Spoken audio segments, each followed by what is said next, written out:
You're listening to Just Believe, sponsored by Just Believe Recovery Centers, with your host, Brenda Swift, as she discusses all aspects of addiction, recovery, and sober living. And now, your host of Just Believe, Brenda Swift. Welcome to Just Believe Radio. I am your host, Brenda Swift, and I am on 900 AM, the Talk of the Palm Beaches, Monday through Saturday at 3 p.m.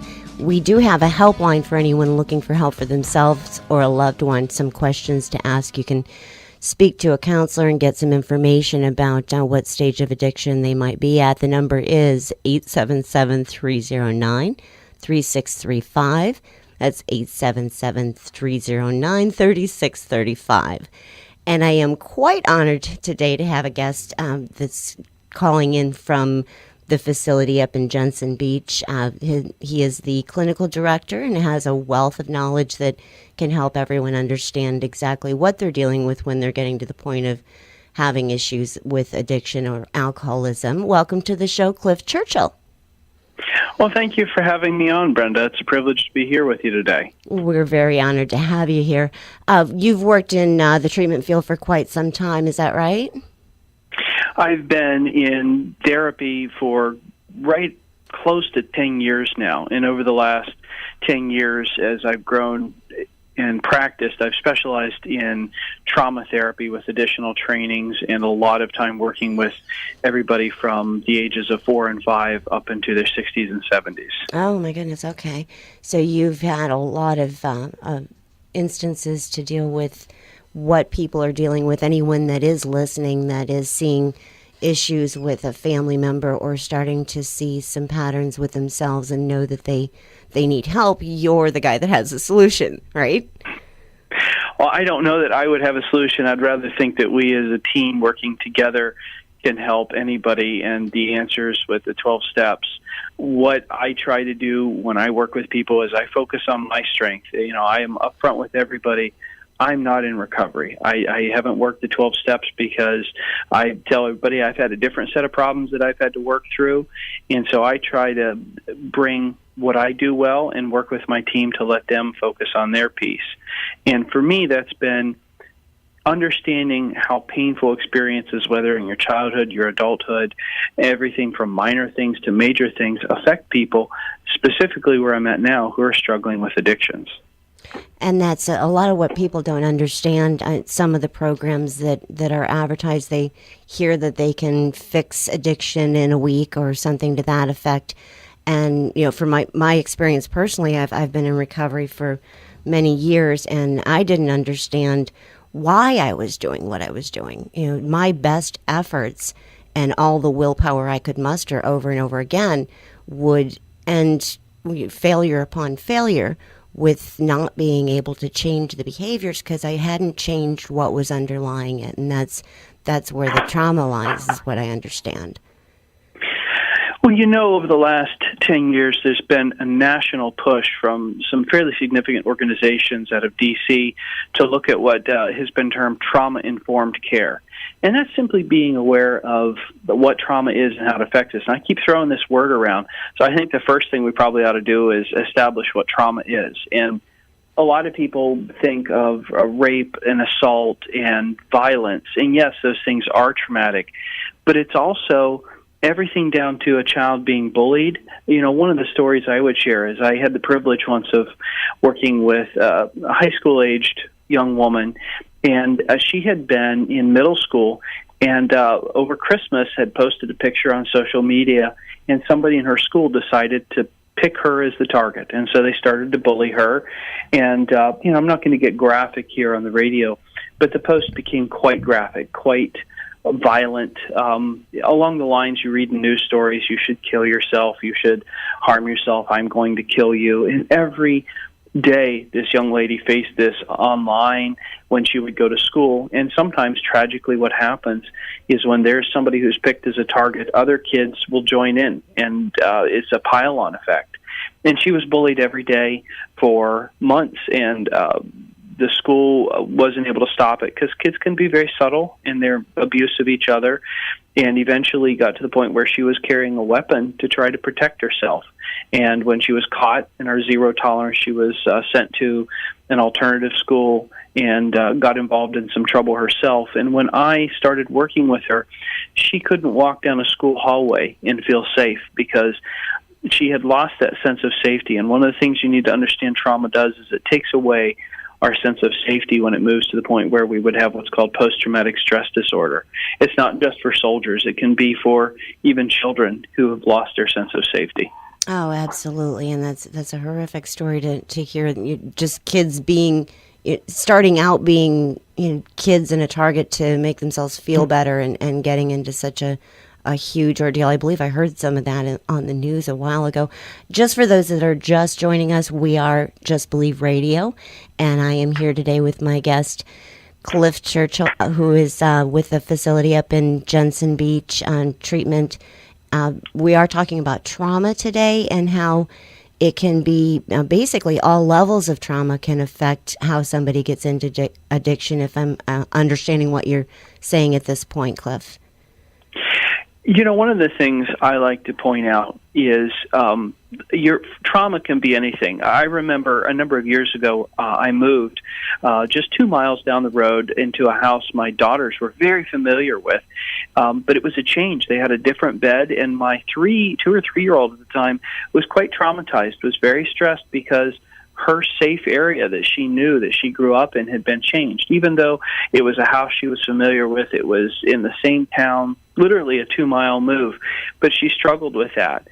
What I have to remember with people who struggle with addiction, whether it's alcoholism or drugs, is for them, drugs and alcohol become a way to cover up the pain. And one of the ways I'd like to explain it is there are 4 parts to a traumatic memory. The first is simply what happened, the memory of what happened. So let's take the young lady who was bullied, remembering the specific things that were said. That by itself isn't that big a deal. The second part, though, are the feelings she had when it happened and the feelings she has when she remembers it. If you think of a really intense time in your life, good or bad, just thinking about that can pull up really strong emotions if you concentrate on it. I can do that with good and bad memories in my life. Absolutely, and that those are the 3 steps. But then, what is the 4th? Well, the second is the emotions, and that's a 2-part thing. And it's important to remember that for somebody who's an addict or an alcoholic, they're used to using drugs to cover up uncomfortable feelings. So those really powerful emotions are there. They've never dealt with them, and unlike other things, those feelings don't go away. They're just stored back in our memory there. The third part is, what did that traumatic event teach that person about themselves? So back to the story of the young lady who was bullied. What she learned is she wasn't good enough. She wasn't pretty enough. She wasn't smart enough. She wasn't popular enough. She learned that on a very basic level, if she had been a better person, maybe they wouldn't have teased her. And it's easy to say, well, that's not true. It's because they're jealous or this or that. But when you're a child, and even an adult, we take these things personally. I've worked with the victims of everything from witnessing their parents in domestic violence, and they blame themselves, little children. If I was better behaved, maybe my mom and dad wouldn't do that to each other. And so they take this value that I'm not good enough, and it's hard to live with that, so they cover it up. And then the final part is a really powerful memory. You actually feel it as a physical sensation in your body. I've worked with many victims of trauma, and they'll look at me and say, I feel sick to my stomach, I need to throw up, or I feel tension in my shoulders, or my legs are restless, because these powerful feelings are actually connected to our bodies and our physical emotions. We have all these expressions for this. When you think about it, you say, oh, I've got to go on stage, I've got butterflies in my stomach, or, oh, I'm so stressed, my shoulder's in knots, or my stomach's in knots. We register emotions as physical sensations. And one of the ways that I know somebody hasn't dealt with a powerful event in their life is when we start talking about it, you'll watch them physically start to feel pain as a result of what they've experienced. Oh, and that makes so much sense, because a lot of times when you're away from the situation as you get older and addiction starts to become a problem, a lot of the things you're talking about is the situations that they intellectually understand, that, oh, my parents were alcoholics, they were addicts, or my father left and that had nothing to do with me, and understanding it intellectually doesn't apparently change what it's done to you internally and how you've absorbed that as to your own belief about yourself. Is that what I'm hearing? That's exactly right. There's this incredibly huge gap between what we can know intellectually and what we feel. And one of the real basic reasons for that is these children were never in a place that was safe enough, or even adults, victims of domestic violence or rape or abuse, they've never had a safe place to process this, so they've stuffed these emotions. And literally picture taking a laundry basket full of just junk and stuffing it down, trying to keep it in place because there's nowhere to dump it. And these feelings are still deep down. You're not good enough. You're not worth enough. You're hurting. And, I am very honest with all of my clients who come here. Drugs and alcohol are a great short-term solution to this. They make all that pain go away for a little bit. But as you know, the problems just keep building and building, and those feelings come roaring back even stronger and stronger. Oh, most definitely, like a freight train.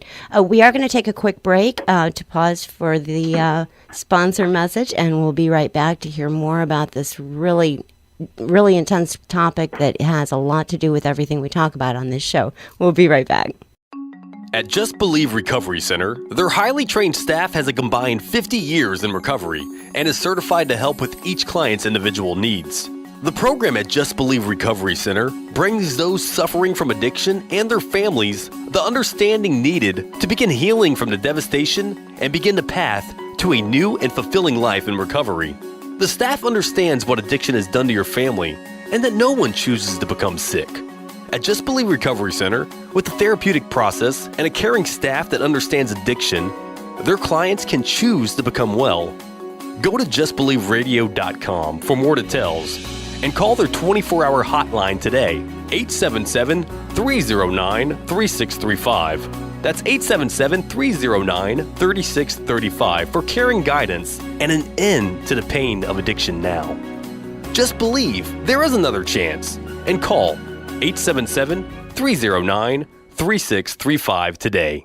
Welcome back to Just Believe, sponsored by Just Believe Recovery Centers, with your host, Brenda Swift, as she discusses all aspects of addiction, recovery, and sober living. Now, back to your host, Brenda Swift. Welcome back to Just Believe Radio. I'm your host, Brenda, and we do have a helpline for anyone that is hearing anything that they recognize and wants to get more information. That is 877-309-3635. And I am here to I am here today with my guest, Cliff Churchill, who is actually with the sponsor that we work with, is Just Believe Recovery Center in Jensen Beach. Welcome back to the show, Cliff. Well, thank you. I'm so glad to be back and be able to share about something that I'm incredibly passionate about. And we talked a little bit about trauma in the beginning of the show, and you wanted to give a little bit of insight as to how that can start to change for you and what small things can be done to make a difference. Is that right? Yeah, I wanted to say when we're working with somebody struggling with alcoholism or addiction, and I don't really distinguish between the two. It's somebody who's lost their ability to make a choice over a substance, and it doesn't matter what it is. We take a couple of approaches here. We create a safe environment where people can dump all that pain and experience. And I use a specific technique called EMDR, and that stands for eye movement, desensitization, and reprocessing. And it's been in the field now for, I would say, 15 to 20 years, and it's incredible. And I wanted to share a story. There was a woman who had come into our treatment center here, and she had a child that had died within a few days of birth, and she struggled with incredible guilt over how she hadn't done enough or been enough. And we did EMDR, and we were in the office, and we're working through it, and she came to this profound realization that she had loved her child, and that her child, in the few days that it had been blessed on this earth with, had been more loved than so many children. And she said it felt like a white light of peace, basically, from the top of her head spreading down through the rest of her body, and you could see a change in her countenance as she let go of all those pains, all those thoughts that she wasn't enough, she wasn't a good enough mother. And I can't tell you the countless times I see people, once they, basically the expression I use is walk through their pain. I've seen people break down and sob and cry and be angry and release that pain. And once they do, they find healing. They realize, they're not in control of all that. It wasn't their fault any more than it would be your fault if somebody ran you off the road. They accept that, and that intellectual piece and that feeling piece are finally connected. And then they can go out and they can do their recovery without those constant feelings of you're not good enough, you're not smart enough, you're not enough. And it's so powerful to see the change in people's lives. And I could go on for hours about the stories of people whose lives have literally been changed with finally letting go of those messages that they're not somehow enough. And those come from trauma. It's such a beautiful story. Thank you for sharing that. And it reminds me a lot of what I remember thinking when I first started to realize that I come from an abusive home and a number of different things that I already knew were part of my problems.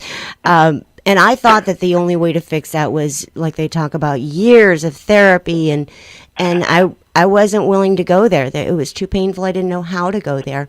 So this EMDR that you're talking about sounds like just a phenomenal way to be able to process through the things that are still affecting the person today, and give them a chance to really grab hold of being able to accept recovery and move forward. Is that what I'm understanding? The part I love about EMDR is it closes that gap between what you know and what you feel very, very quickly. There are times in just one or two sessions, and they're very intense. They leave people feeling quite exhausted. Doing it in a treatment setting where there's a lot of care and you're not trying to do all of the rest of your life is a very safe place to do it. And it happens really, really quickly. There's the expression in this circle, wait for the miracle. And I get to be present for that at different times and see somebody the best way I know how to describe it is watching somebody take a backpack filled with rocks off their back, and you watch them as they look and they say, my body feels different. I feel healed almost. And the thing that I wanted to share with you, I know a lot of people listening here, they're not necessarily addicts or alcoholics, but all of us have pain. And I wanted to share an example. We had a woman here, and she was in her, let's say, mid to late 20s, and she got here and she started to break down and share how she had been bullied again. And it's sad how often that happens. And her parents had come for a family visit, and she just got honest with her mom and said, you didn't know how much this bothered me. And her mother, successful grown woman, broke down and cried and remembered a painful event from when she was in 7th grade. Now, this had to have been 30, 40 years ago, and she still cried about it. And in that moment, she was experiencing healing. Sometimes the simplest thing to do is just talk about what you've experienced, allow yourself to hurt. Talk to a close friend, share it with somebody that cares about you, and it's a way to let go of that and realize, that wasn't my fault. That was that jerk kid's problem. Yes, and then things start to make sense, and I agree wholeheartedly with the opportunity to be in an area where you're not having to deal with your day-to-day things. That was my experience, is that I wasn't able to really see how everything was still affecting me until I did remove myself from the home and go into treatment. Just for anyone that is just joining us, we are at Just Believe Radio, and I have my guest, Cliff Churchill, on the line today. If you are hearing anything you have any questions about or you'd like to get more information, please call our helpline. It's 877-309-3635. And what I'm hearing is just a tremendous amount of hope that you can see what it is that keeps that endless cycle of going back to something is destroying you, and not be able to stop that process no matter how hard you try or how much you want to. And this EMDR that you're talking about really sounds like it does help to start that getting in touch primarily with what it is that's underlying for you, without it being a 4 or 5 year process in therapy to really be able to understand it. One of the things as a treatment team that we constantly try to do here, and I would encourage everybody to do it, is go and look what's at the core. What are you really feeling deep down? We talk about anger as a secondary emotion, meaning underneath anger for a lot of people is a lot of hurt, pain, rejection, abandonment. And we look at our clients who are acting out, maybe who are struggling, and say, what's really underneath that for you? Let's get down to the true hurting part of you. And we do that heart work, that core work a lot here. And once again, I would encourage anybody listening to this, if there are things in your past that you're looking at, you say, I never really talked about that. I never really dealt with that. One of the exercises that we do as part of our treatment program here, we call it the burning bowl, which sounds funny, but we have a really nice outdoor fire range, and we have people write letters about their painful experiences, and they read them to this group of supportive, caring women, or to our men's center, to a group of men who care, and then they burn this pain, this anguish they're letting go of. And I've watched people go out to this burning bowl and cry and let go of so much hurt and come back in, and just you see that weight lifted off their shoulders again as they share with a group of men or women about their pain, and the amazing support I see come together when people are ready to do that work. It's a privilege just to be a part of that. Oh, I've witnessed that process. It's very, very powerful, and I think the gift there too is that when they're ready, they're able to participate in that. They're never forced to do anything they're not ready to do. But being around people that are processing everything, it becomes a need inside to really find out, hey, what is it that's got me here, and how can I fix it? And then you seem to be, for me, I was ready to do it once I saw that there was a solution that could end the pain. We are nearing the end of this show. For anyone that is out there that you'd like to give a little bit of hope to, that's not quite got the courage to pick up the phone yet, is there something you could offer them, Cliff, that would give them some insight as to what they can do? I would say the first step in this process, and I put together some steps, and if we want to do another show, but the first step is to simply acknowledge that that event that happened in your past did affect you. So often people try to pretend, that didn't really bother me. Yeah, I was teased, or yeah, I saw this, or yeah, this thing happened, but it didn't really affect me. The first step is to say, if I'm honest with myself, it did, and I carry that to this day. And one of the ways you can know that is if you avoid certain situations because it reminds you of that event, then that means you haven't really dealt with it. So the first thing is just to be honest with yourself and say, yeah, I hurt. And if you do that, I can tell you there is hope. There is never a day so dark that if you reach out, you can't find hope. Whether it's in the rooms, in a treatment center, even with a close friend, there is hope. Oh, and that's wonderful to give people an opportunity to know, one, there is a solution. And when you're starting, we talk about on the show all the time that if you're asking yourself if you have a problem with drugs or alcohol, the chances are you do.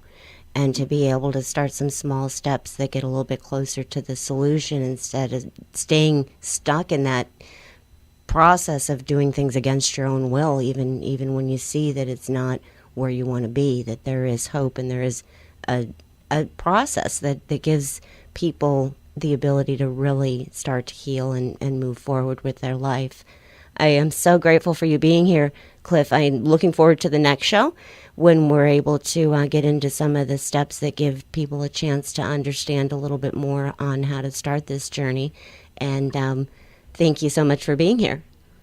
Well, thank you for having me again, Brenda. And we are Just Believe Radio. We're here Monday through Saturday, 900 a.m., the Talk of the Palm Beaches. The helpline for anyone that wants additional information on what they heard here today is 877-309-3635. And if addiction is stealing your life away, just believe there is another chance.